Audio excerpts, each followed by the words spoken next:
Bien, buenos días a todos. No sé si se ve la pantalla, por favor.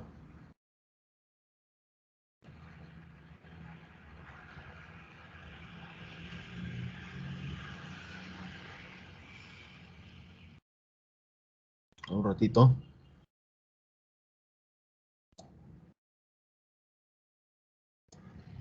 Ya, ahora sí. Hoy día vamos a estudiar los estados de la materia y la electroquímica. Empezamos por el estado gaseoso, como es un estado de alto desorden molecular, de acuerdo al modelo ideal. Las fuerzas de cohesión son mucho menores que la fuerza de repulsión. En la naturaleza tenemos muchos gases, ¿no? Que tienen muchas aplicaciones en nuestra vida cotidiana, por ejemplo, el gas propano, que es el gas doméstico. Tenemos también otro gas que es el oxígeno, que es indispensable para la vida, y así como otros gases más. El estado gaseoso presenta Profesor, el una modelo cosa. y el modelo ideal. El modelo real para cualquier gas que se encuentra en la naturaleza, el modelo ideal para un gas que cumple con todas las condiciones de la teoría cinético-molecular, considerado a bajas presiones y altas temperaturas, ¿no? Un gas Profesor, real. Sí, buenos disculpe, días. no está compartiendo pantalla. Ah, ya, un ratito.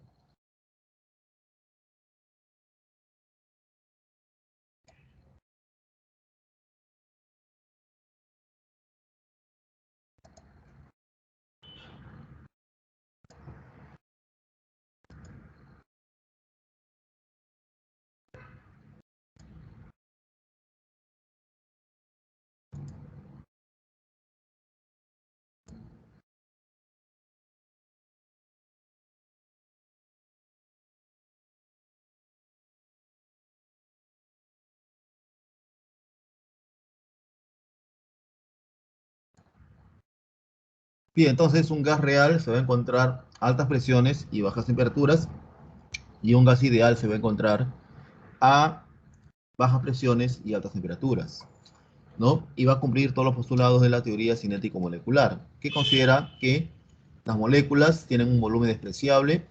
Estas moléculas son parte de los gases, tienen una masa puntual estas moléculas, también hay una fuerza de atracción despreciable, ¿no? Y también cuando las moléculas chocan con la pared recipiente que lo contiene, genera una presión, ¿no? Que es la presión total del sistema. Los choques entre las moléculas son choques elásticos, ¿no?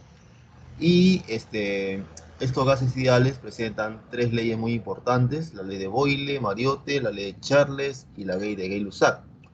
La ley de Boyle-Mariotte, considerando temperatura constante, donde varía la presión y volumen, que son tres variables de estado: presión, volumen, temperatura, y también el número de moles, que es otra variable, pero una hace constante, ¿no? El proceso para la ley de Boyle es un proceso isotérmico.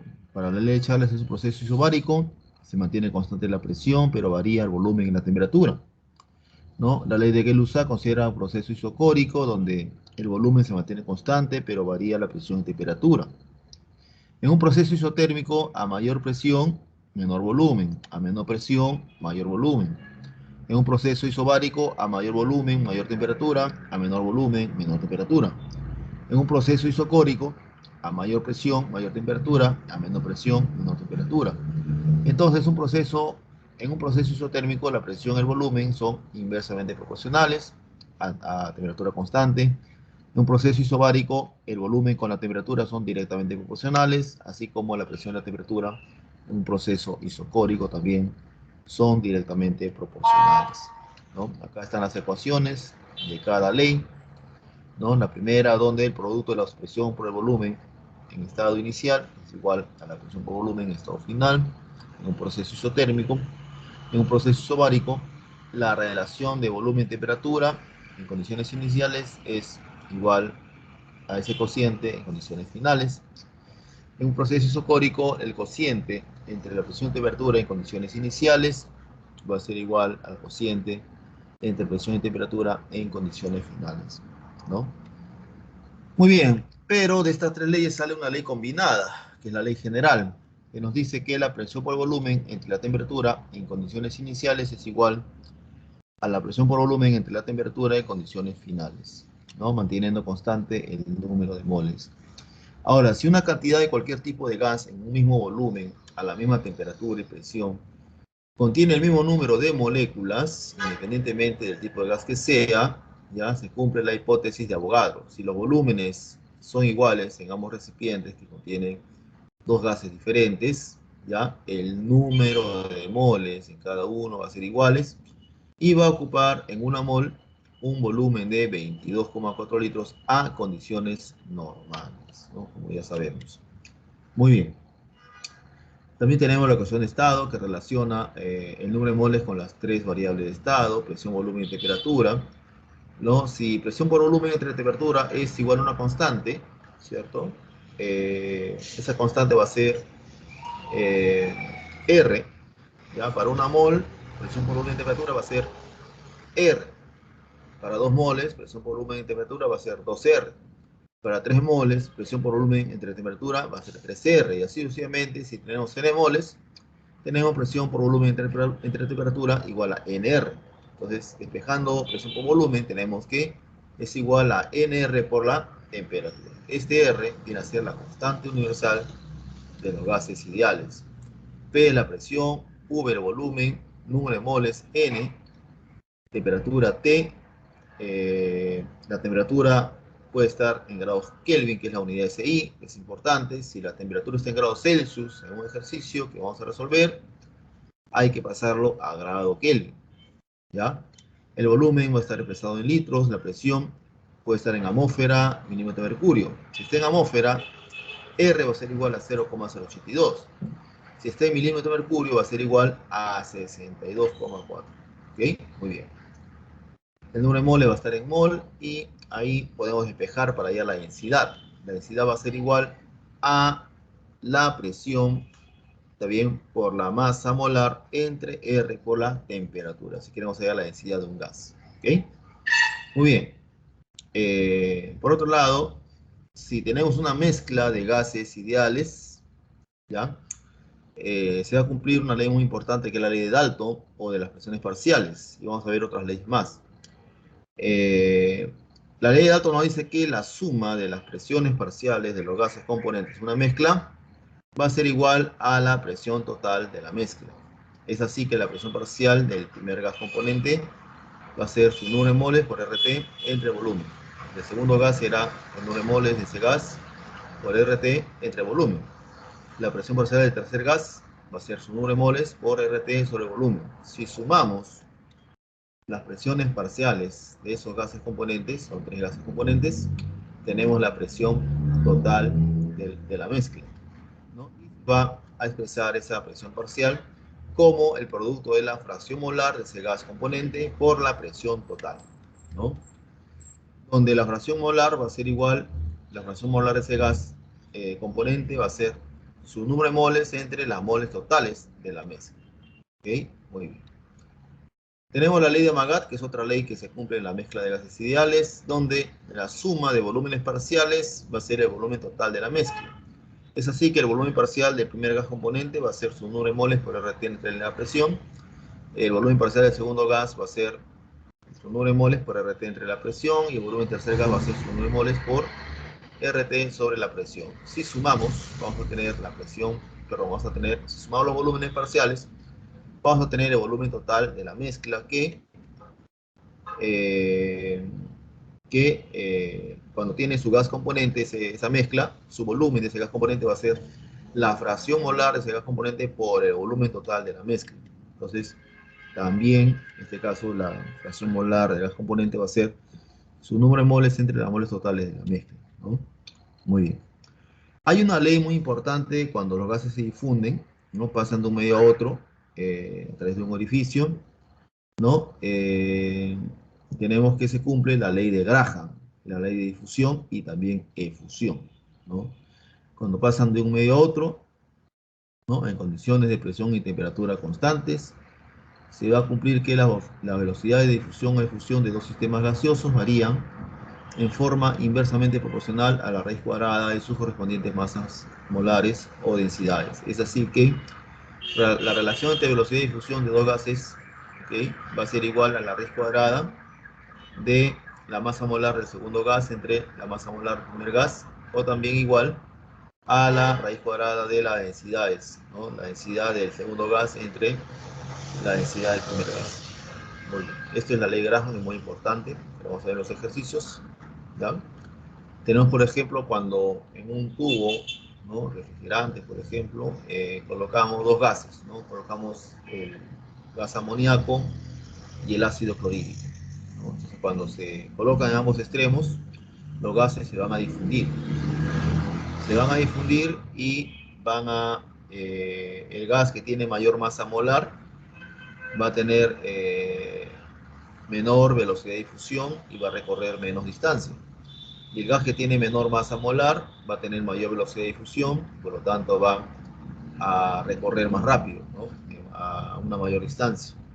Entonces de ahí se va a formar, ¿no?, en medio, más aproximadamente, ¿no?, en una de las zonas del tubo, un anillo, ¿no?, un anillo blanco, que viene a ser la formación del cloruro de amonio, ¿ya? Entonces, podemos determinar si en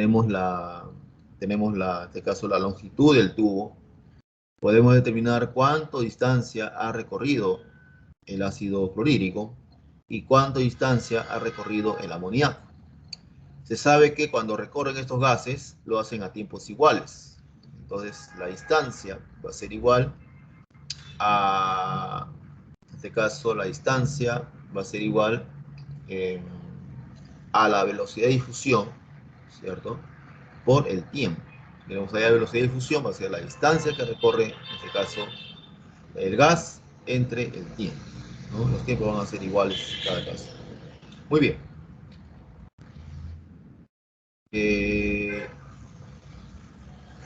Para el estado líquido, ya sabemos que la materia, cuando está en estado líquido, ¿no?, va a cumplir la siguiente condición. La fuerza de atracción y repulsión van a estar en equilibrio, ¿no? Y las propiedades físicas de los líquidos van a depender de las fuerzas intermoleculares. Sabemos que las fuerzas intermoleculares pueden ser fuerzas de London, puede ser fuerza de dipolo-dipolo, puede ser fuerza de hidrógeno. Recordemos que las fuerzas intermoleculares más intensas son las fuerzas puente de hidrógeno. Luego le siguen las fuerzas dipolo-dipolo y luego le siguen las fuerzas de London, ¿no? Las fuerzas puente de hidrógeno se dan entre moléculas polares, así como las dipolo-dipolo también. La diferencia es que en la fuerza puente de hidrógeno las moléculas pueden tener enlaces NH, OH o FH.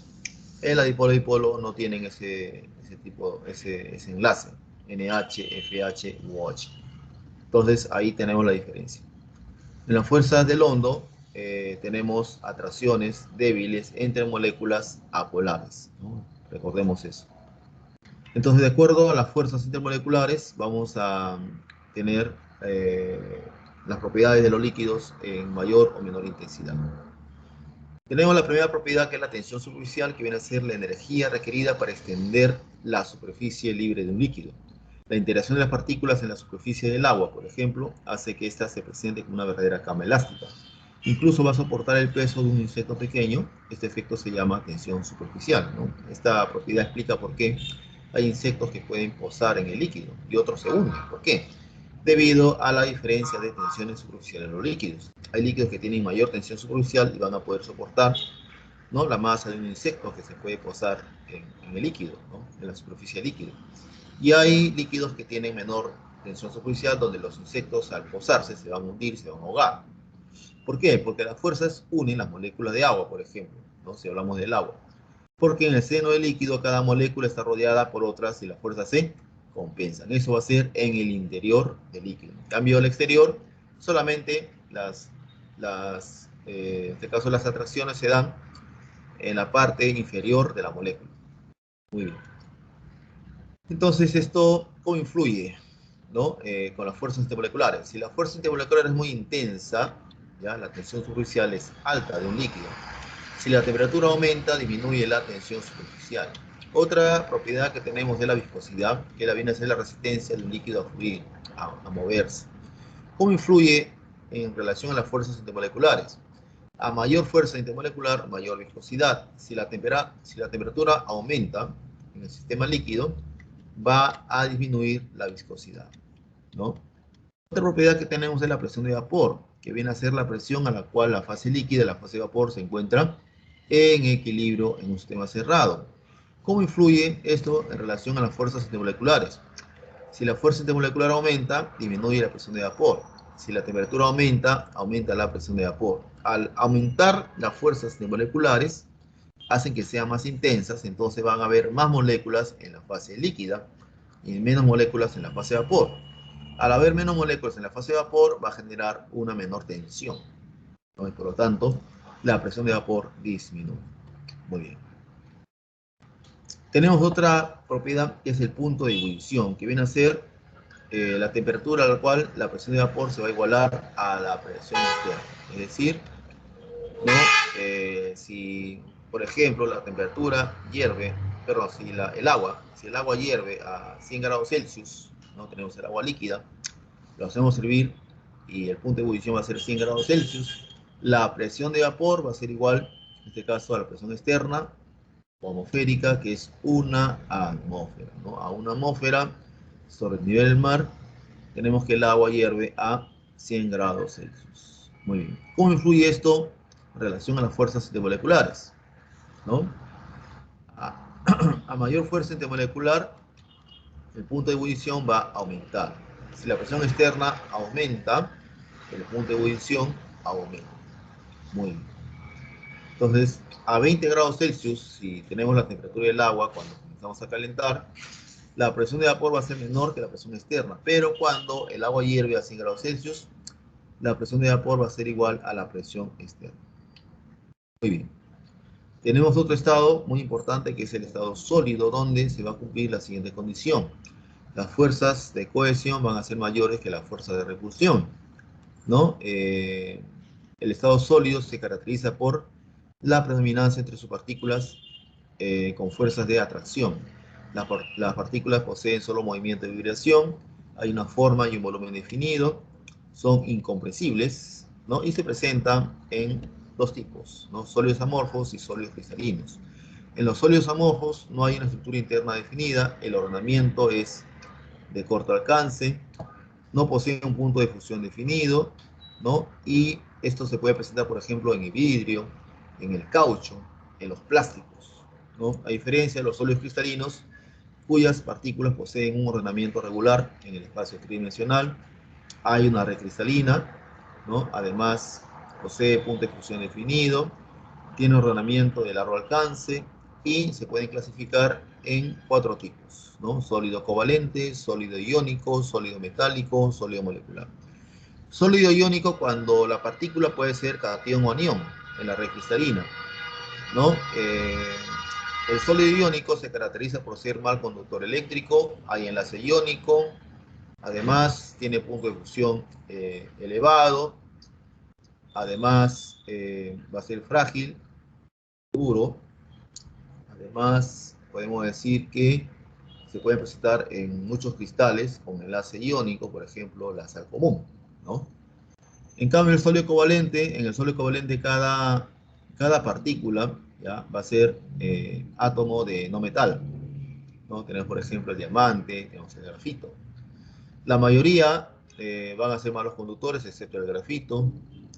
Tienen elevados puntos de fusión cuando están en estado sólido. En este caso, como es un sólido covalente, va a tener mayor punto de fusión.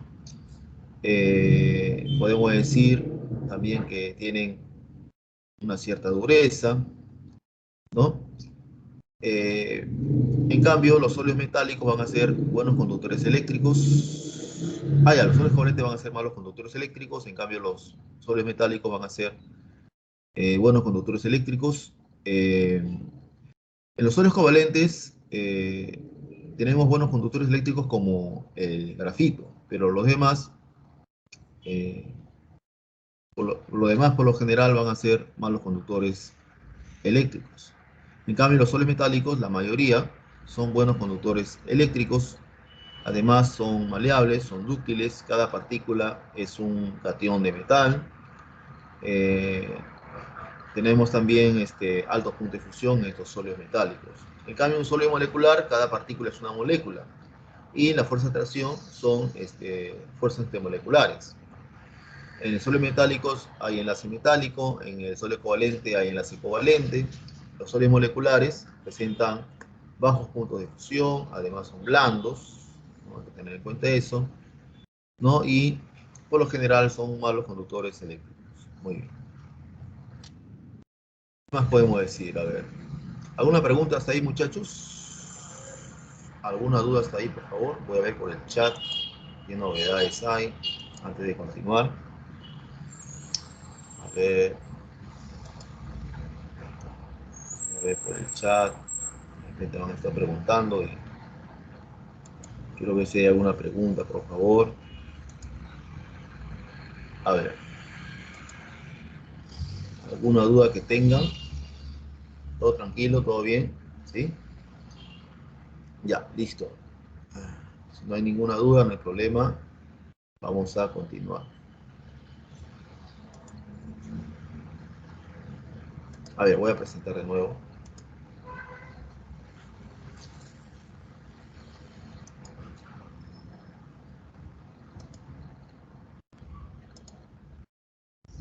Bien, vamos a entrar a una parte de la química que es muy importante, que relaciona las reacciones químicas con la corriente eléctrica. Ya vamos a ver dentro de las reacciones químicas un tipo especial de reacciones químicas donde hay cambio en el estado de oxidación, que son las reacciones redox. Ya cuando se aplica corriente eléctrica para producir reacciones redox, es un proceso electrolítico. Cuando la corriente eléctrica genera reacciones redox, tenemos un proceso galvánico. Entonces los procesos electrolíticos y los procesos galvánicos son parte de la electroquímica. En la electrólisis, por ejemplo, tenemos la electrorefinación del cobre como aplicación esencial, los recubrimientos metálicos, ¿no? Esto para evitar, por ejemplo, las oxidaciones de los materiales, ¿no? Si un material se oxida, se puede hacer un recubrimiento metálico y ya es un material nuevo, ¿no? Esto gracias a la electrólisis. Los procesos galvánicos aplicados en pilas, ¿no? En baterías que generan corriente eléctrica a partir de reacciones redox que ocurren en estos sistemas. Muy bien, ¿cómo esto eh, y esto viene a ser las aplicaciones prácticas tanto para los procesos galvánicos como para los procesos electrolíticos? Además, los procesos electrolíticos son procesos limpios donde se evita la contaminación ambiental para el análisis químico, ¿no? Por ejemplo, tratamiento de minerales, ¿no? Se pueden emplear métodos electrolíticos para evitar la contaminación ambiental. Entonces, hoy en día el campo de la electroquímica tiene una extensa aplicación, ¿no? Y es muy útil para los campos de aplicación, ¿no? En la química. Muy bien. Tenemos en primer lugar los procesos electrolíticos. Vamos a ver algunos conceptos básicos que hay que tener en cuenta, como saber acerca de la carga eléctrica, acerca de la intensidad de corriente, ¿no? La carga eléctrica que se mide en coulombs, la intensidad de corriente que se mide en amperes. Esta intensidad de corriente va a ser la relación entre la carga y el tiempo, ¿no? La carga puede ser también establecida en Faraday. Un Faraday es igual a 9500 coulombs, ¿no? Esto aplicado en conductores de primera especie o segunda especie. Conductores de primera especie donde existe transporte de energía pero no de masa. Tenemos por ejemplo los cables metálicos. Los electrolitos donde existe transferencia de masa y carga eléctrica. Tenemos por ejemplo las celes fundidas. Tenemos que son conductores de segunda especie, ¿no? Muy bien. Para un proceso electrolítico tenemos en cuenta los siguientes componentes: una fuente de corriente eléctrica tenemos el cable metálico, tenemos la cuba electrolítica y tenemos los electrodos, cátodo y ánodo. En un proceso electrolítico, el cátodo ya va a ser, el cátodo va a ser un electrodo negativo y el ánodo va a ser un electrodo positivo.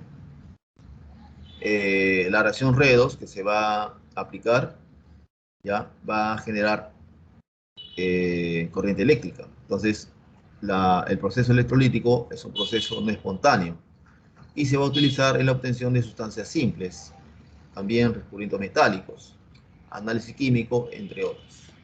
Muy bien. ¿Qué más? Acá tenemos ya, hemos visto con detalle un poco acerca de los conceptos básicos que son muy importantes. ¿Ya? Y acá les presento los componentes del proceso electrolítico, ¿no? En el ánodo va a ocurrir la oxidación, en el cátodo va a ocurrir la reducción. Se aplica la reacción redox, en el ánodo hay pérdida de electrones y en el cátodo hay ganancia de electrones. Muy bien, entonces hay ciertas reglas que hay que tener en cuenta para predecir los productos de la electrólisis, ya de soluciones acuosas. Primera regla, los cationes metálicos del grupo 1A o 2A, ya, y el catión trivalente de aluminio medio acuoso no se reducen, solamente se reduce el agua generando gas hidrógeno en el cátodo. Segunda regla, los cationes metálicos de transición, por ejemplo, ion plata, ion zinc, ion cobre 2, ion oro 3, ya, y otros en medio acuoso se reducen en el cátodo. Además, los oxoaniones que contienen el no metal de mayor estado de oxidación no se van a oxidar, ¿ya? No se van a oxidar. Entonces, ¿qué especie se va a oxidar? El agua, generando oxígeno en el átomo. Muy bien, ahí tenemos en este caso las emisiones, redos que hay que tener en cuenta. Ahora, si queremos cuantificar cuánto de sustancia se forma en un electrodo, aplicamos dos leyes de Faraday. La primera ley que nos dice que la masa es proporcional a la carga aplicada. Hay que tener en cuenta que un Faraday va a ser 96.500 Coulomb y va a circular en ese Faraday una mol de electrones. Además, hay que tener en cuenta el concepto de masa equivalente que lo vimos en estequiometría. Recordemos que la masa equivalente es la masa molar de la sustancia formada en el electrodo entre el factor. El factor viene a ser igual al número de electrones transferidos. Por ejemplo, si tenemos la reducción del ion sodio para convertirse en sodio metálico, la masa equivalente del sodio formado va a ser 23 gramos por mol entre un equivalente por mol. Esto va a ser 23 gramos por equivalente. Por otro lado, si el agua se oxida y pasa a oxígeno, se pierde 4 moles de electrones en el proceso, el factor va a ser igual a 4 equivalentes por mol. Hallamos la masa equivalente del oxígeno formado, va a ser 32 gramos por mol entre 4 equivalentes por mol, esto va a ser 8 gramos por equivalente. Entonces, por cada equivalente gramo de sustancia que se forma en un electrodo, ya va a circular una mol de electrones y esto va a ser igual a un Faraday que se va a aplicar de carga eléctrica. Un Faraday equivale a 96.500 Coulomb. Esta es la primera ley de Faraday. ¿Okay?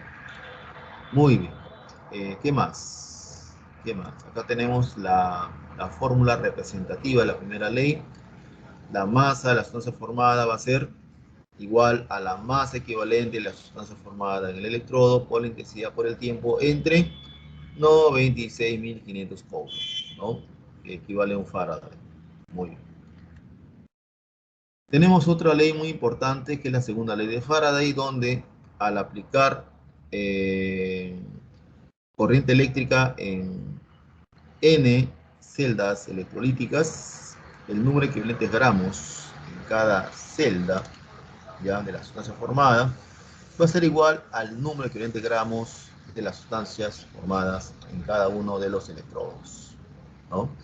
Entonces, ¿qué se cumple de acá? Que la masa entre la masa equivalente de la sustancia formada en el electrodo va a ser igual a la masa entre la masa equivalente de la otra sustancia en el otro electrodo y así sucesivamente para los otros electrodos se cumple lo mismo. Van a tener el mismo número de equivalentes gramos, ¿no? Si tenemos, por ejemplo, 3 cubas electrolíticas. Van a haber 6 electrodos. El número de equivalentes de gramos en cada electrodo de la sustancia formada van a ser iguales. Entonces, por los electrodos de una celda o por los electrodos de varias celdas en serie, pasa la misma corriente eléctrica. Por ello se forma en todos los electrodos el mismo número de equivalentes gramos. ¿Ok? Eso también hay que tener en cuenta. ¿Qué más? Vamos a ver ahora los procesos galvánicos, que son procesos espontáneos, donde las reacciones redox producen corriente eléctrica. Esto se presenta en celdas de combustible, en baterías, en pilas, entre otros, ¿no? Acá tenemos el montaje mostrando los componentes del proceso galvánico. Se cuenta con un voltímetro con electrodos, ánodo y cátodo. El ánodo va a ser negativo, el cátodo va a ser positivo, a diferencia de la electrólisis. En el ánodo ocurre la oxidación, en el cátodo la reducción. Contamos con un puente salino y soluciones electrolíticas en ambas semiceldas. Entonces, cuando se aplica reacciones redox, ¿no? El ánodo, que tiene menor potencial de reducción, se va a oxidar primero y los electrones van a fluir de menor potencial de reducción a mayor potencial de reducción. Esto va a pasar del ánodo hacia el cátodo. Y esto se puede representar mediante un diagrama de celda, ¿no? Mediante un diagrama de celda. Entonces, en el diagrama de celda, tenemos primero que representar, ¿no?, la semicelda anódica, doble slash, que es el puente salino, y luego la semicelda catódica, ¿no? Acá tenemos el montaje, el funcionamiento, cómo ocurre esto. En el puente salino va a haber una electroneutralización de iones, ¿no? En la primera semicelda va a haber exceso de iones zinc, ¿no? Si hablamos de una solución electrolítica, mejor dicho, una solución acuosa, no electrolítica. Una solución acuosa en la primera semicelda de sulfato de zinc. El ánodo de zinc se va a oxidar primero porque tiene menor potencial de reducción y va a haber exceso de iones zinc en la primera semicelda. En la otra semicelda hay, por ejemplo, una solución de sulfato cúprico. Entonces, al pasar los electrones del ánodo hacia el cátodo, va a haber, en este caso, va a haber exceso de iones sulfato. Entonces, ¿qué va a pasar? Va a haber un desbalance de cargas. Para neutralizar esas cargas, en el puente salino se va a utilizar se va a usar el cloruro de sodio, ¿no?, que contiene iones sodio, contiene iones cloruro. En el puente salino va a haber una sal en solución acuosa que es cloruro de sodio, y entonces los iones sodio van a electroneutralizar los iones sulfatos presentes en la segunda semicelda, y los iones cloruro van a electroneutralizar el exceso de iones zinc que están en la primera semicelda. De esa manera se logra la electroneutralización, ¿ya?, de los iones en ambas semiceldas. Muy bien. Entonces, en el voltímetro se va a registrar un potencial estándar de celda en función de voltaje. Ese potencial estándar de celda va a ser igual al potencial estándar de reducción en el cátodo menos el potencial estándar de reducción en el ánodo. Para ello, ustedes van a tener datos de los potenciales de reducción, ¿ya? Entonces, en el electrodo que va a tener menor potencial de reducción, vamos a tener la oxidación. El electrodo que tiene menor potencial de reducción se va a oxidar. Ese va a ser el ánodo. Y el que se va a reducir va a ser el cátodo. ¿Okay? Entonces, el cátodo va a ser el que tiene mayor potencial de reducción y el ánodo va a ser el que tiene menor potencial de reducción. Y de esa manera hallamos el potencial estándar de celda, conocido también como la fuerza electromotriz. En todo proceso galvánico, ya que es un proceso espontáneo, el potencial estándar de celda, ¿ya?, en este caso va a ser mayor que cero, va a ser siempre positivo. Entonces la reacción va a ser espontánea. No se necesita un potencial adicional, ¿ya?, porque la reacción es espontánea. ¿Ya? Entonces, esto para un proceso galvánico. A continuación, les dejo una tabla de potenciales de reducción estándar que hay que tener en cuenta. No lo van a memorizar, ¿ya? Esto le van a dar de datos en los ejercicios. Ustedes lo van a usar y van a calcular el potencial estándar de celda. Cuanto más positivo sea el potencial estándar, ¿ya?, mayor será la tendencia de la sustancia a reducirse. Cuando sea más negativo, será la tendencia para oxidarse. Muy bien, entonces ustedes ven ahí las semireacciones, tanto de reducción. Entonces vemos cómo va aumentando de arriba hacia abajo la fuerza, como el agente oxidante tenga la facilidad de reducirse en forma creciente de arriba hacia abajo, ¿no? Entonces, esto es muy importante, ¿no? De abajo hacia arriba hay un aumento de la fuerza como el agente reductor, ¿no? En este caso eh, va a perder, eh, va a perder electrones, y entonces de abajo hacia arriba va a haber una facilidad creciente de la oxidación. Muy bien. Bien, chicos, ¿alguna pregunta ahí, por favor? Voy a ver por el chat si hay alguna pregunta. A ver, voy a, voy a ver por el chat. ¿Alguna duda, por favor?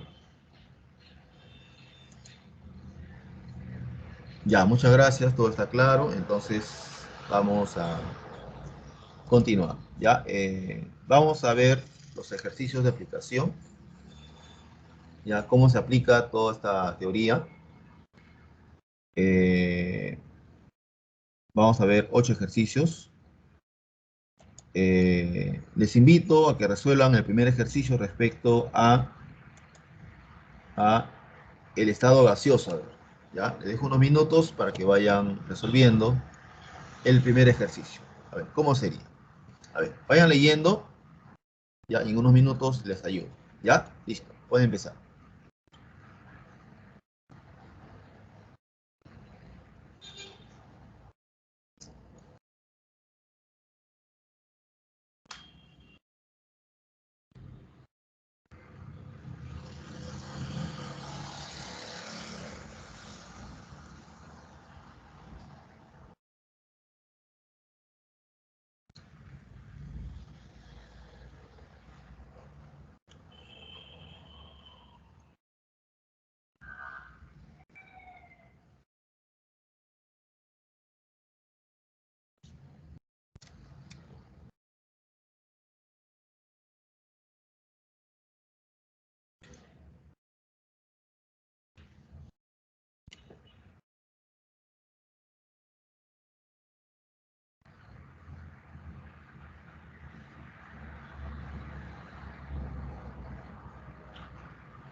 Bien, En el estado gaseoso, las moléculas se mueven aleatoriamente tratando de ocupar el mayor volumen posible.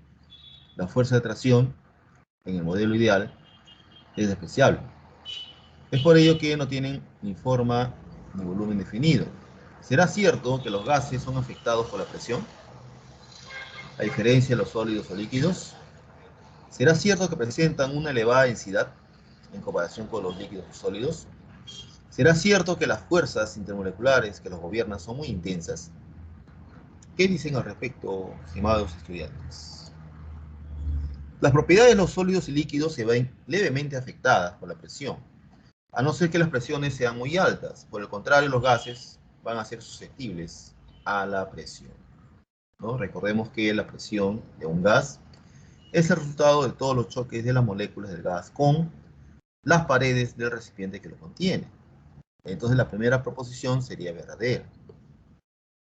Además, en los gases, las moléculas están muy separadas, a diferencia de los sólidos y líquidos, por lo cual presentan bajas densidades. Entonces, en un sólido, ¿no?, las moléculas están atraídas fuertemente, ¿no? Un sólido va a ser incomprensible, ¿no? Las moléculas no se pueden expandir, eh, no puede haber un aumento de volumen, ¿no? En un líquido hay un equilibrio entre la fuerza de atracción y repulsión, ¿no? Entonces, en los gases va a haber una separación entre las moléculas. Entonces, esto va a hacer que la densidad sea mayor, ¿no? La densidad sea mayor. A mayor volumen, ¿sí?, menor densidad. Entonces, la segunda proposición sería falsa. Y por último, las fuerzas intermoleculares son débiles, ¿no? Son poco intensas, excepto en las cercanías de su punto crítico, ¿no? Cuando tenemos el punto crítico, va a haber una presión crítica y va a haber una temperatura crítica. Al haber una presión crítica, ¿ya?, entonces a la fuerza, ¿ya?, las moléculas se van a atraer. Pero esto ya sería otro modelo. Ya no sería el modelo ideal, sino el modelo real. Pero en un modelo ideal, ya las fuerzas intermoleculares son poco intensas. Entonces la tercera es falsa. Entonces secuencia correcta sería verdadero, falso, falso. La clave sería la tercera alternativa. Listo, chicos. ¿Alguna duda hasta ahí, por favor? ¿Quedó claro? Ya respecto al estado gaseoso. Ya. Vamos con la Vamos con el segundo ejercicio. ¿Ya? Ahí le pueden tomar foto, por favor, o hacer captura de pantalla. ¿Ya? Hay que tener en cuenta los modelos del estado gaseoso, ¿no? Hay un modelo real y hay un modelo ideal. ¿Ya? Modelo real cuando tenemos presiones altas y temperaturas bajas. Caso contrario, sería un modelo ideal. Listo. Vamos con el siguiente ejercicio, por favor.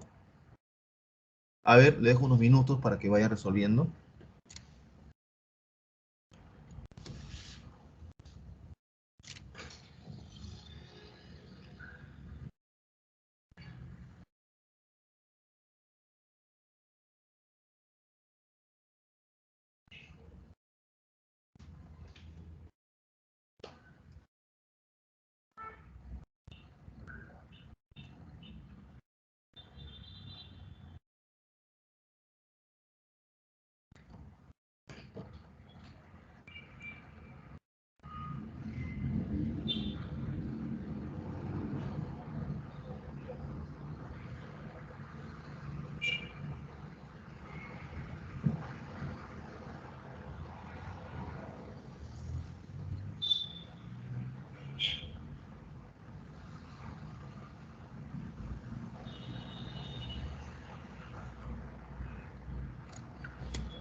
A ver, muchachos, respecto a la teoría cinético-molecular, ¿no? Esta teoría ya es para los gases ideales, ¿no? Y la teoría cinético-molecular es un modelo matemático propuesto para explicar el comportamiento de los gases ideales, ¿no? A diferencia de estos, los gases reales pues, se pueden acercar al comportamiento ideal a densidades bajas, es decir, a altas temperaturas y bajas presiones, ¿no? Al respecto, vamos a ver si es verdadero o falso las siguientes proposiciones. ¿Será cierto que las moléculas constituyentes del gas son masas puntuales? Estamos hablando respecto a la teoría cinético-molecular, que se cumple para el modelo de un gas ideal. ¿Será cierto que las moléculas se mueven aleatoriamente y chocan elásticamente? ¿Los choques serán elásticos en un gas ideal? ¿El impacto de las moléculas con las paredes del recipiente está relacionado con la presión del sistema? ¿Qué dicen ustedes? A ver, ¿qué pueden decir acerca de esto?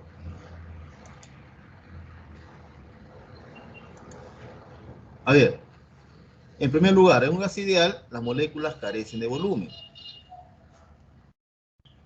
Segundo, el movimiento caótico de las moléculas del gas hace que éstas choquen conservando su energía, haciendo que estos choques sean elásticos. Y, y además, la presión del sistema está relacionado con el choque de las moléculas de cada gas con las paredes del recipiente que lo contiene. Entonces la primera, la segunda y la tercera serían verdaderas. Primero verdadero, segundo verdadero, tercero verdadero. Entonces la clave, la respuesta, sería la última alternativa. Sería verdadero, verdadero, verdadero. Ahí le pueden tomar foto o hacer captura de pantalla, ¿no? Recordemos que en un gas ideal las moléculas tienen un volumen despreciable, ¿no? El volumen de una molécula es tan pequeña comparado al volumen del recipiente que lo contiene. Entonces podemos decir que las moléculas de un gas ideal tienen un volumen despreciable. ¿Ya? Listo. Vamos con la tercera pregunta respecto a la ley de Graham. ¿Ya? A ver, ¿cómo sería? Vayan resolviendo, a ver, ¿ya? Vayan resolviendo. Este es un ejercicio de cálculo, ¿ya? Vayan resolviendo. ¿Cómo sería?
Bien, vamos a aplicar la ley de Graham, ya que se corrobora con el experimento del anillo de cloruro de amonio. Vamos a una demostración clara, la formación de este cloruro de amonio a partir de el gas amoníaco y el cloruro de hidrógeno, ¿no? Los cuales se van a difundir a lo largo del tubo hasta que en el punto de encuentro se forma el cloruro de amonio, ¿no? Entonces, nos dice que la longitud del tubo es de 31,5 centímetros de largo y vamos a hallar la distancia del que recorre el ácido clorhídrico hasta el anillo del cloruro de amonio formado. Entonces, por la ley de Graham, se sabe que las relaciones de la velocidad de difusión del amoníaco respecto al ácido clorhídrico va a ser igual a la raíz cuadrada de la masa molar del ácido clorhídrico entre la masa molar del amoníaco. Entonces sería igual a la raíz cuadrada entre 36,5 gramos por mol entre 17 gramos por mol. Pero el cociente entre 36,5 y 17 sería 2,15 al cuadrado. Entonces, si tenemos la raíz cuadrada de 36,5 entre 17, sería raíz cuadrada de 2,15 al cuadrado. El cuadrado elimina la raíz y entonces la velocidad de difusión del amoníaco respecto al ácido clorhídrico ya va a ser igual a 2,15. ¿Okay? Entonces, viendo esto y resolviendo, se sabe que 31,5 centímetros sería la distancia del ácido clorhídrico que recorre más la distancia que recorre el amoníaco. Entonces, pero la distancia del amoníaco por el tiempo entre la distancia del ácido clorhídrico por el tiempo va a ser 2,15, porque los tiempos son iguales, llamemos un tiempo t. Entonces, t con t en el cociente se cancela. Por lo tanto, la distancia del amoníaco entre la distancia del ácido clorhídrico va a ser 2,15. Despejando la distancia del amoníaco, tenemos que esta distancia va a ser 2,15 veces la distancia del ácido clorhídrico. Entonces, en la suma de distancias, que es igual a 31,5 centímetros, reemplazamos. Sería la distancia del amoníaco, ya, más la distancia del ácido clorhídrico, que es 31,5 centímetros. Podemos decir que la distancia del ácido clorhídrico, ya, más la distancia del amoníaco es 31,5 centímetros. Podemos decir que la distancia del ácido clorhídrico vamos a llamarle X, ¿ya? Y la distancia del amoníaco vamos a llamarle Y. Entonces, X más 2,15X va a ser 31,5 centímetros. Despejando X, que sería la distancia del ácido clorhídrico, sería 10 centímetros. Entonces, la respuesta a este ejercicio va a ser la última alternativa. Muy bien. Le pueden tomar foto o hacerle captura de pantalla. Si tenemos al amoníaco y al ácido clorhídrico en ambos extremos del tubo, entonces el amoníaco va a tener en este caso una masa molar de 17 gramos por mol, el ácido clorhídrico una masa molar de 36,5 gramos por mol. Entonces, a mayor masa molar, menor difusión. Por eso es que el anillo formado de cloruro de amonio está más cerca al ácido clorhídrico, porque este tiene, en este caso, mayor velocidad de difusión. Y el amoníaco que tiene, tiene menor velocidad de difusión porque tiene mayor, o mejor dicho, el ácido clorhídrico que tiene mayor masa molar tiene menor velocidad de difusión, entonces va a recorrer menor distancia, ¿cierto? Y el amoníaco que tiene menor masa molar va a tener mayor velocidad de difusión, ¿ya? Me rectifico. El amoníaco que tiene menor masa molar, tiene 17 gramos por mol, va a tener mayor velocidad de difusión, entonces va a recorrer una mayor distancia. Por eso es que el anillo, formado de cloruro de amonio, está más cerca al extremo del ácido clorhídrico y está más lejos del amoníaco. ¿Ok? Muy bien. Listo. Entonces vamos con el siguiente ejercicio.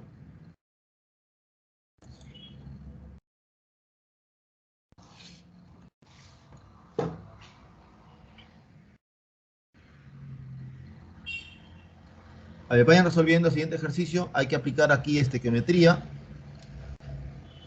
Y luego las ecuaciones de la mezcla de gases, ¿ya? A ver, ¿cómo sería?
Bien, chicos, a ver cómo sería el ejercicio 4 respecto al ácido clorhídrico y su formación a partir del gas hidrógeno y el gas cloro. Vamos a hallar, primero, las masas molares de cada uno de los componentes del proceso químico. A ver, ¿cómo sería? A ver,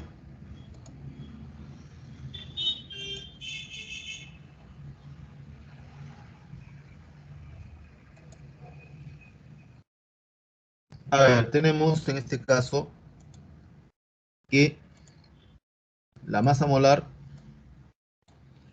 del gas hidrógeno va a ser igual a dos veces, según los datos del ejercicio, dos veces un gramo por mol. Esto sería 2 gramos por mol.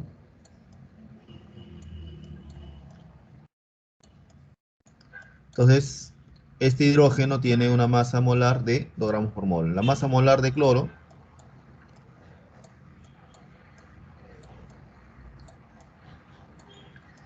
sería 2 veces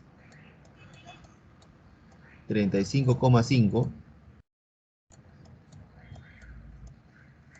gramos por mol. Esto sería 71 gramos por mol. Y la masa molar del producto va a ser 36,5 gramos por mol. Entonces, por cada mol de hidrógeno se produce 2 moles de ácido, bueno, no es el cloruro de hidrógeno, ¿no? Ya. No es el ácido clorhídrico, atención, porque el cloruro de hidrógeno está como gas en este caso, ¿no? Ya. Entonces, este gas cuando se mezcla con el agua, se tiene el ácido clorhídrico, ya. En este caso estamos hablando de cloruro de hidrógeno, ya. Por cada mol de hidrógeno que reacciona, se produce 2 moles de cloruro de hidrógeno. Por cada mol de cloro que reacciona, se produce 2 moles de cloruro de hidrógeno. Entonces, por cada 2 gramos de hidrógeno, se produce 73 gramos de cloruro de hidrógeno.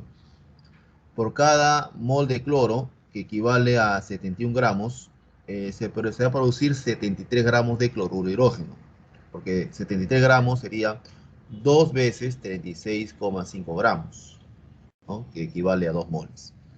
Muy bien, si hablamos de mol tonelada métrica, por cada mol tonelada métrica de hidrógeno se produce 2 moles toneladas métricas de cloruro de hidrógeno.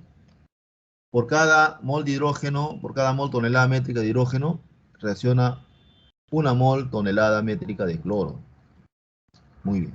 Entonces, esto lo llevamos al siguiente procedimiento.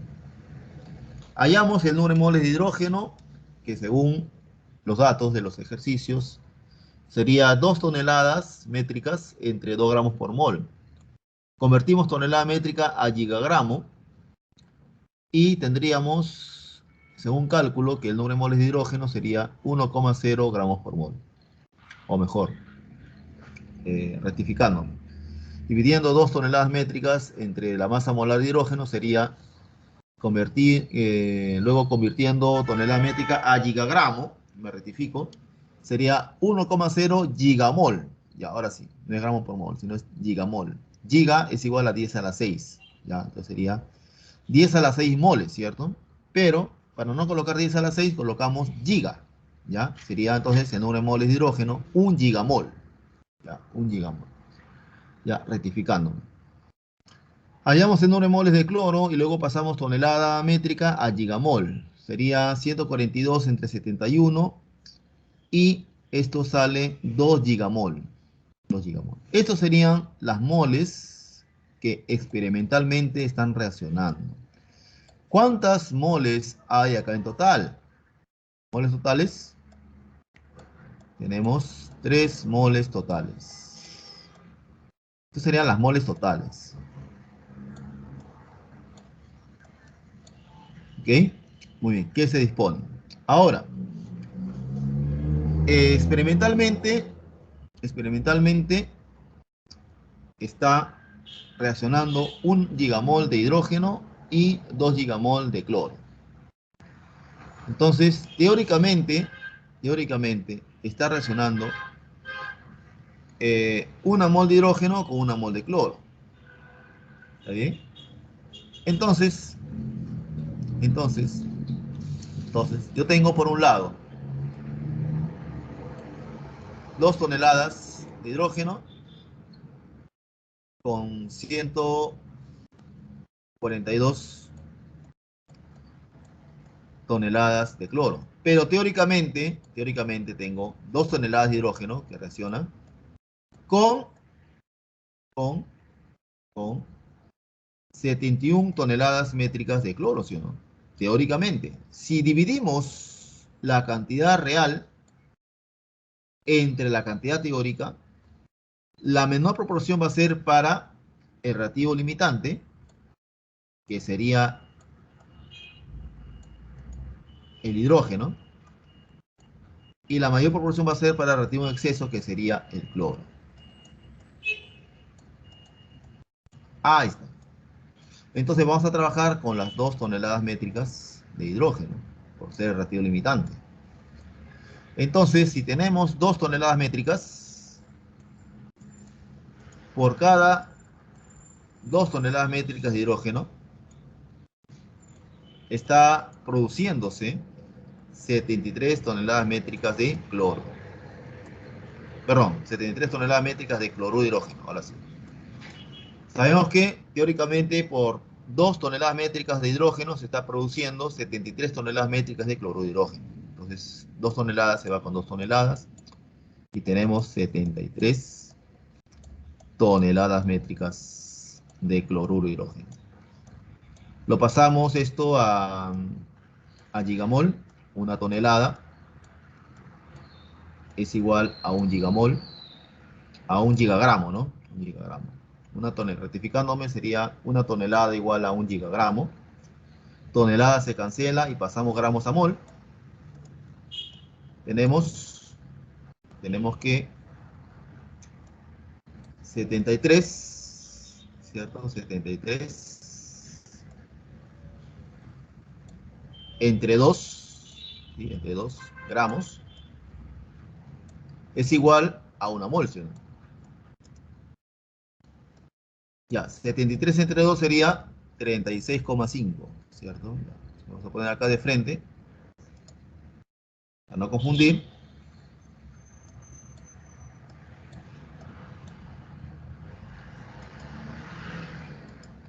$36,5 gramos de cloruro de hidrógeno, ¿sí? Que es igual a 1 mol de cloruro de hidrógeno. Entonces, gramos con gramos de cloruro de hidrógeno se cancela. ¿Y cuántos gigamol tenemos? Sacando 36,5 ABA,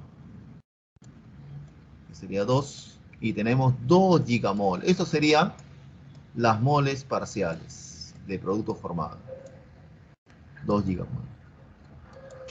Entonces, la presión parcial de este gas cloruro de hidrógeno, que sería igual a 2/3, ¿cierto?, de la presión total. En este caso, la presión total, ¿ya? La presión total va a ser igual a 12 atmósferas. Entonces sería los 2/3 de 12 atmósferas, que sería 8 atmósferas. Por lo tanto, la clave sería la tercera alternativa. Ahí le pueden tomar foto, ¿ya? O hacer captura de pantalla. Entonces, primer paso es identificar cuál es el reactivo limitante y cuál es el reactivo en exceso, ¿ya? Una vez identificado el reactivo limitante, que es el que está en menor proporción y va a limitar la cantidad de producto, ¿ya? Y se va a consumir por completo, que es el hidrógeno, con esas 2 toneladas vamos a convertirlo a moles de cloruro de hidrógeno por estequiometría, ¿ya? Y estas moles en gigamol, ¿no? Estas gigamoles de producto formado van a ser los gigamoles parciales, en este caso del componente, respecto a total, que viene a ser 3 moles. Entonces sería los 2/3 de la presión total para hallar la presión parcial del cloruro de hidrógeno, ¿no? Entonces esto sería 8 atmósferas. ¿Ok? Muy bien. ¿Alguna duda hasta ahí, por favor? A ver, voy a ver por el chat si hay alguna duda.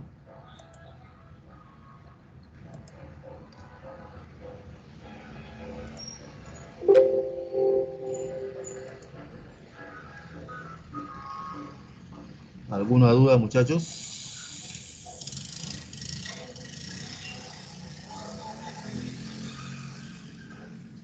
Ya, ejemplos de sólidos moleculares a pedido de Chipana. Por ejemplo, el hielo seco. el hielo seco, por ejemplo, ¿no? Sólido molecular. Por ejemplo, la sacarosa. La sacarosa es sólido molecular. ¿Está bien? Eh, por ejemplo, la naftalina, sólido molecular. Ya tenemos tres ejemplos ahí de sólidos moleculares. ¿Ya? Por ejemplo, el hielo. El hielo también, ejemplo de sólido molecular. ¿Ya? ¿Conforme? ¿Está bien? ¿Está bien, Chipana? En estos casos de sólidos moleculares, cada partícula es una molécula. Por ejemplo, en la sacarosa, cada partícula es una molécula de sacarosa, atraído por fuerzas intermoleculares. ¿Ya? Atraído por fuerzas intermoleculares. Muy bien. Listo. Vamos con el siguiente ejercicio. Ya vamos con el siguiente ejercicio a ver cómo sería.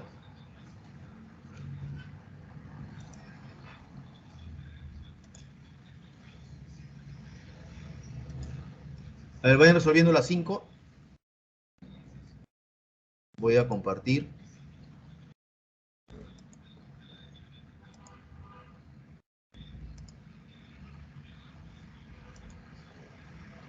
Listo, vamos con las 5.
Bien, entonces, de acuerdo a la teoría del estado sólido, sabemos que en el estado sólido las fuerzas de cohesión son muy intensas.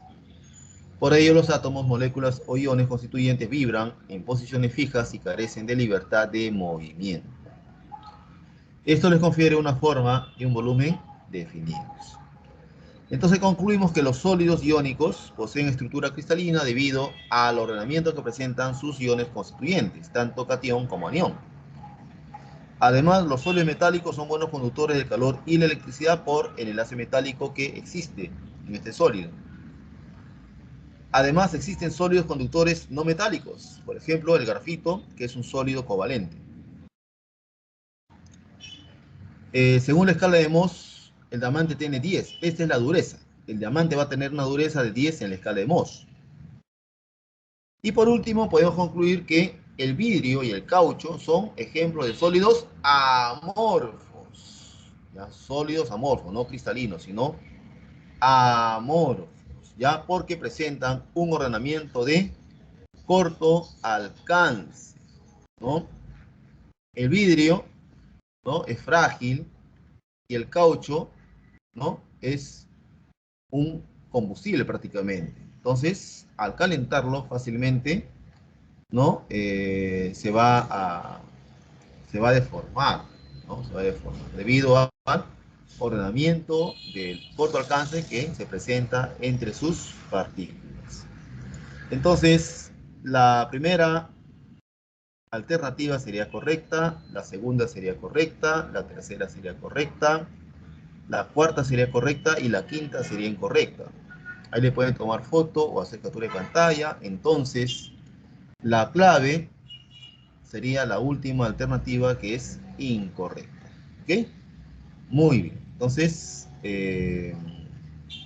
recordemos que el grafito es un sólido no metálico, ¿no? O sea, covalente, que actúa como conductor eléctrico y es utilizado en pilas. Hay eh, electrodos de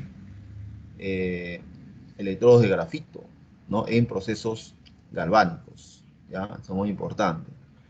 ¿No? La conductividad de los metales va a ser buena por el enlace metálico debido a la presencia de los electrones deslocalizados, ¿no? Que son parte del mar de electrones.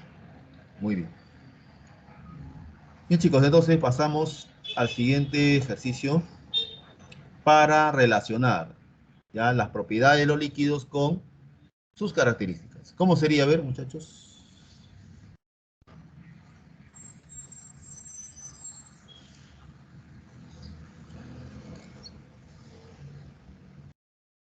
Vayan resolviendo, a ver. En unos minutos les ayudo.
A ver, muchachos, tenemos cuatro propiedades de líquidos: la tensión superficial, el punto de ebullición, la viscosidad y la capilaridad.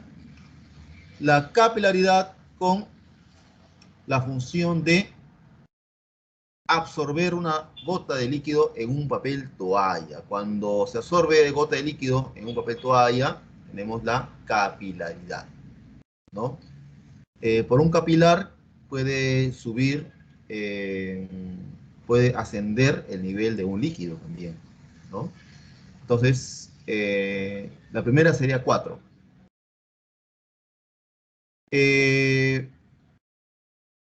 La tensión superficial con las gotas de mercurio que tienen formas esféricas. Cuando un líquido tiene formas esféricas es porque tiene alta tensión superficial. Cuando el etanol puro hierve a 78 grados Celsius, esto sería la temperatura de ebullición, ¿no? Punto donde el líquido hierve. Y ahí se iguala la presión de vapor con la presión externa. Muy bien. Y la viscosidad, como por ejemplo el aceite, que es muy viscoso comparado al agua, por ejemplo.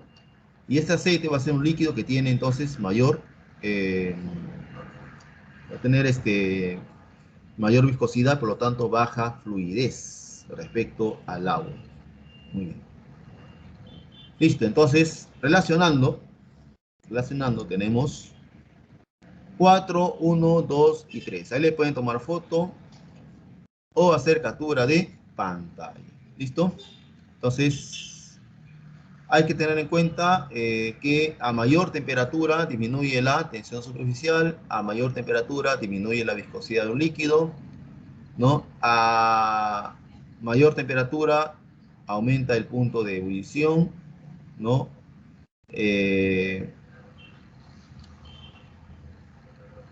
Tener en cuenta la capilaridad, ¿ya?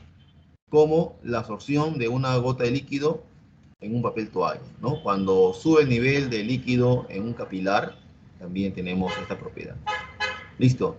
Entonces la capilaridad va a ser un fenómeno por el cual un líquido asciende o desciende a través de pequeños tubos llamados capilares. Muy bien. Vamos con el siguiente ejercicio, vamos con el ejercicio número 7. ¿Cómo sería? Ahí vayan resolviendo el ejercicio número 7.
A ver, muchachos, aplicando la segunda ley de Faraday, tenemos que el número de equivalentes gramos de estaño en el cátodo 1 va a ser igual al número de equivalentes gramos de hierro en el cátodo 2. También va a ser igual al número de equivalentes gramos de cloro formado en el ánodo 1 y va a ser igual al número de equivalentes gramos de cloro formado en el segundo ánodo.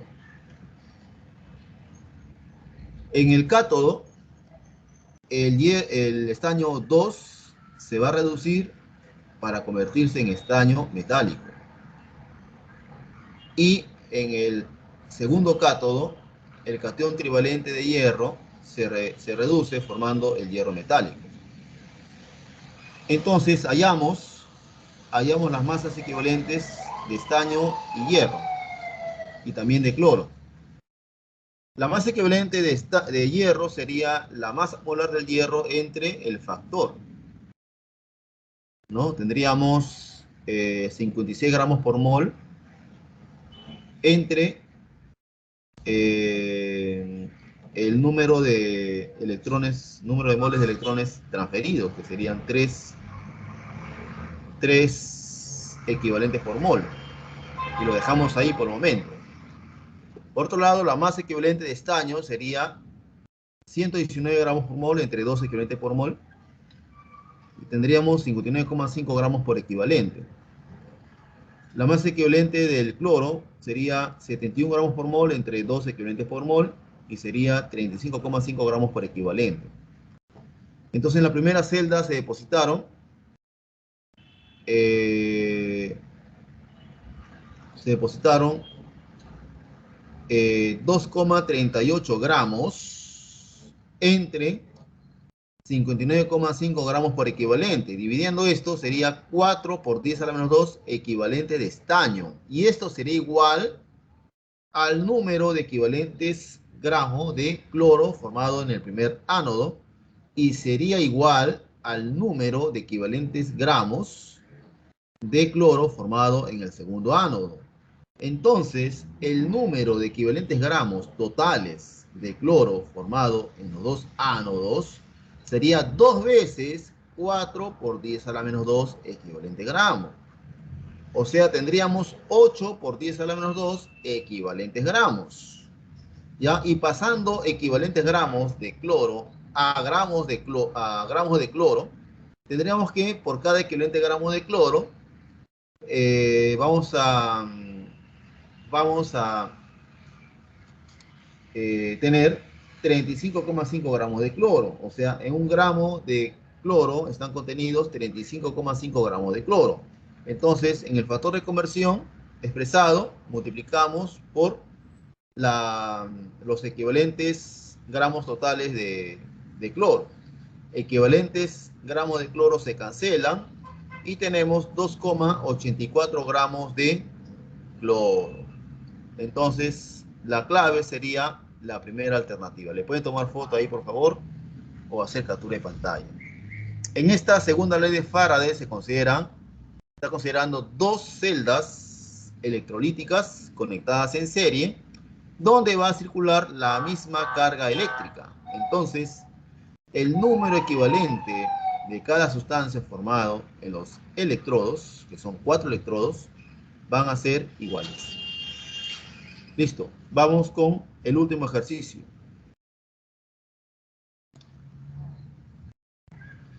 Ya, a ver, les dejo unos minutos para que resuelvan, por favor, para luego ayudarles.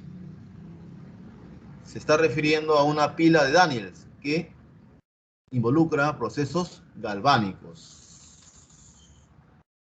A ver, unos minutos para que vayan resolviendo.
Bien, Respecto a la pila de Daniels, esta fue inventada por el químico británico John Frederick Daniels en 1836. En esta pila, el potencial estándar de celda es 1100 milivoltios. Se sabe que la notación de la pila Daniels, ¿no? Es la siguiente, ¿no? Es la siguiente. Primero va la semicelda anódica, ¿no? La transición de fase, en el caso de zinc metálico a ion zinc 2, ¿no? Luego se coloca doble slash, que representa el puente salino, y de ahí la reducción del ion cúprico, de cobre 2 acuoso a cobre metálico, ¿no? Esto sería la representación de la pila de Daniels. Primero se coloca la semicelda anódica, luego el puente salino y después la semicelda catódica. Listo. Entonces, ¿será cierto que la celda posee un cátodo de zinc y en ella ocurre la reducción? ¿Será cierto que el potencial de reducción de cobre 2 es más alto que el zinc, que en este caso zinc 2? ¿Será cierto que se necesita aplicar una diferencia de potencial externo para producir el proceso descrito, proceso galvánico? La primera sería falsa porque en la notación de la celda se observa que el zinc se oxida y es el ánodo. Y esto ocurre justamente en ese electrodo negativo. La segunda es verdadera porque el que posee mayor potencial de reducción es el que se reduce. En este caso es el par de la semicelda catódica, cobre 2 a cobre 0. ¿No? Para representar la transición de fase acuosa a metálica o a sólida, se coloca slash, no se olviden. La tercera es falsa porque la reacción produce un potencial de celda positivo, indicando que el proceso es espontáneo. Si fuera no espontáneo, se tiene que aplicar un potencial adicional, externo. Pero como es espontáneo, no es necesario, porque el potencial de celda es positivo. Entonces la tercera sería falso. Entonces la secuencia sería falso, verdadero, falso. La clave sería la segunda alternativa. Ahí le pueden tomar foto o hacer captura de pantalla. Recuerden que en todo proceso galvánico se tiene que utilizar un puente salino, ya porque si no va a haber un desbalance de cargas en el proceso galvánico.